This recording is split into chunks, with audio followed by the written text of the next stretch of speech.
Welcome to Logan Rangley Therapy. Stay a while. Don't forget to like and subscribe. Thank you.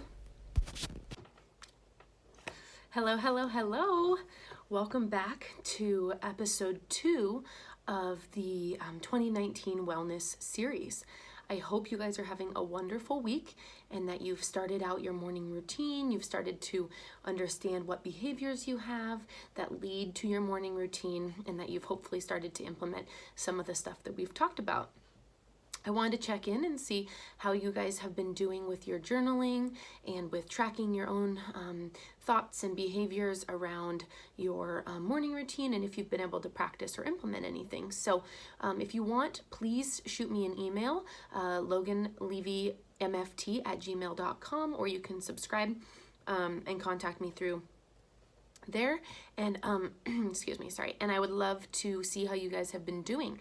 The best kind of feedback is for you guys to speak up and let me know how things are going, so that I can adjust and change and add and things like that based off of your guys' feedback. In addition, please subscribe to my channel if you'd like to see more of these videos. I want to continue to work on these series, and so it's really helpful if you're subscribing to my channel, so I know that people are watching and interested in what I'm talking about. So today's topic is sleep and sleep hygiene, and a little bit of a nighttime routine. I'm going to piggyback off of what we talked about last week with morning routines, but I'm going to focus this episode primarily on sleep and sleep hygiene. So I looked up a bunch of information in addition to what I already knew and what I talked to clients about in regards to sleep and sleep hygiene. And according to the CDC and the National Sleep Organization, sleep is a big problem. We, on average, do best when we get about 7 hours of sleep a night, but about 2 out of 10 people suffer from sleep problems, which means that they are not getting at least 7 hours of sleep, and if they are, it's not high quality sleep.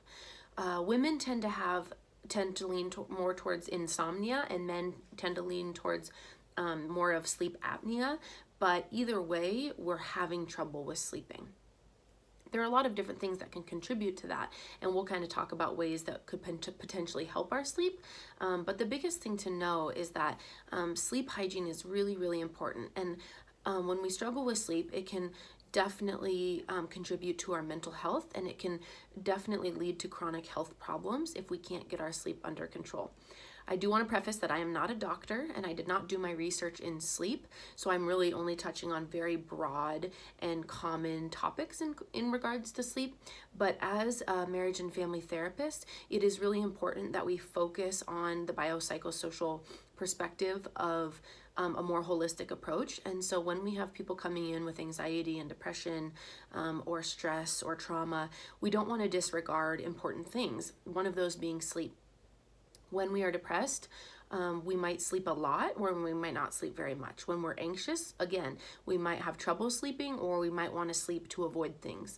And so I don't want to disregard or discredit the importance of sleep, but I do want to preface that I am not a doctor. And if you are struggling with sleep, or this is something that you are paying attention to and seems to be something that connects with you, if something I say resonates, I deeply encourage you to talk to your primary care provider about how they could help you with sleep, or seeing what sorts of things could be getting in the way of sleep. But today I am going to go over and kind of talk about the important things that could contribute to a better sleep hygiene. But again, I'm not a doctor, so make sure you consult with people who specialize in this if you have further questions. So some big things to think about when we're talking about sleep. Is the room the right temperature for you? Is it the right sound? So some people like a little bit of white noise, some people like it to be dead quiet, and darkness. So when we think about sleep, people have kind of changed their sleep habits or gotten accustomed to it based off how they were raised, how their family slept, if you have a partner, how they sleep. And so sometimes we've started these routines and not realized that it could be getting in the way of the way we sleep. Some people like it to be really warm, some people like it to be really cold. So it is really important to pay attention to how you like it, and then is that how you are receiving it? So is the window open and you need fresh air, or do you like to have white noise but it's dead silent and so you're having a really hard time falling asleep?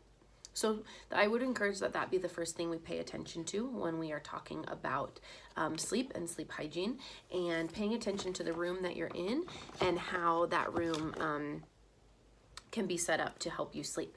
So that's number one. The second thing is, for some people, it's really important to have the room be just for sleeping and sex. And this might be a little bit more taboo to talk about, but some people can have the room be a place that they study, can have the room be a place that they spend time, they read, and that's totally okay. But again, this is if these are things that we're struggling with. If we are struggling with sleeping, these are things that we might want to consider. When our brain gets associated with things, as I talked about last week in our morning routine, and so we might want to pay attention to what we use the bedroom for. A lot of the time, research has shown that it's really, really important to leave the bedroom for just sleeping and intimacy. So that might be something that we work on. If we're finding that we're reading a lot in our room, maybe finding a new place. Or if we were doing our homework in bed, finding a different place so that we're not associating it with something different. That way when we go into our room and we're ready for bed, our brain knows that it's time to go to sleep. Limiting screen time. So this is number 3, is kind of working on a nighttime routine. So making sure, just like we have morning associations with starting our day, that we have associations with going to bed. We need to signal to our brain and our body that it's time to go to bed. So that would include a lot of calming techniques and relaxation skills if we tend to be someone who has a hard time falling asleep. So number 3 is figuring out a nighttime routine. Underneath that, some things that I would suggest that could be really helpful. Limiting screen time.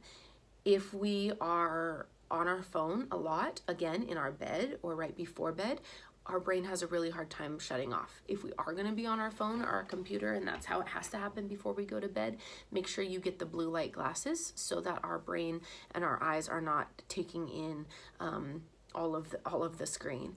So that is something to really think about. But I really would encourage limiting screen time. So maybe turning it off an hour before you go to bed. Start your nighttime routine so that when you get into bed, you're ready to go to sleep. There's certain things like you could shower or do some calming exercises. I know I mentioned essential oils for the morning routine. Essential oils can also be really helpful at nighttime. They have different oils for different things. Lavender is really, really helpful for calming our body and brain down before we go to bed. Sometimes people put essential oils in a water bottle, a squirt bottle with water, dilute it a bit, and then spray it in your sheets or on your sheets. Make sure it's healthy, organic, doesn't have added chemicals, but lavender can be really, really helpful for sleep. There are certain things like apps that can be really helpful to help you calm down and relax before bed. Headspace is a really great app that you can use, and it's guided meditation or progressive muscle relaxation are also things that you can YouTube. So guided meditation, progressive muscle relaxation. Headspace is the app. There's also the Calm app. I think it's just CALM. That can also help. Great things to do before you go to bed. Get in bed or have a nice shower, get a cup of tea, light some candles, get into bed, listen to a calming app. It can be incredibly helpful and reduce anxiety. Sometimes some people like to exercise in the morning, some people like to exercise at night, but sometimes that can be really helpful to get us tired so that we can go to bed. Sometimes exercise can get us kind of amped up, and so that would not be helpful. So make sure you try it out, maybe switch it up and see. But sometimes for some people, they can get dead tired after exercising, so it might be helpful to exercise at nighttime, come home, then have dinner, then start the nighttime routine. So those are the three big things, is making sure you know how you like the room, making sure that you keep the room for just sleeping and sex, and then coming up with a nighttime routine.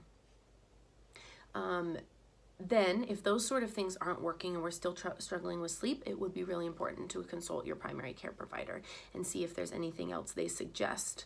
We want to really try and make sure we're getting a good night's sleep. Of course, situations come up. Sometimes we have to stay up late if we've got a deadline. If we're new moms, that's another really big one. We're not getting good quality sleep because we're tending to little ones. So even if we can get a solid 5 hours of sleep, but have it be good quality sleep, that can be really helpful. Or making sure that we're designating time. So maybe going to sleep a half an hour earlier when the baby goes to sleep so that we can try and get more sleep. Although I know it's really hard because we want to get things done at night, but quality of sleep can make such a big difference in terms of our mood and our behaviors and the way we respond to situations, our impulsivity, distractibility, all of the above. It can really, really make a big difference. So I really encourage that you pay attention to the little details and see if there's anything you can kind of tweak or fine tune that could help you get a better night's sleep.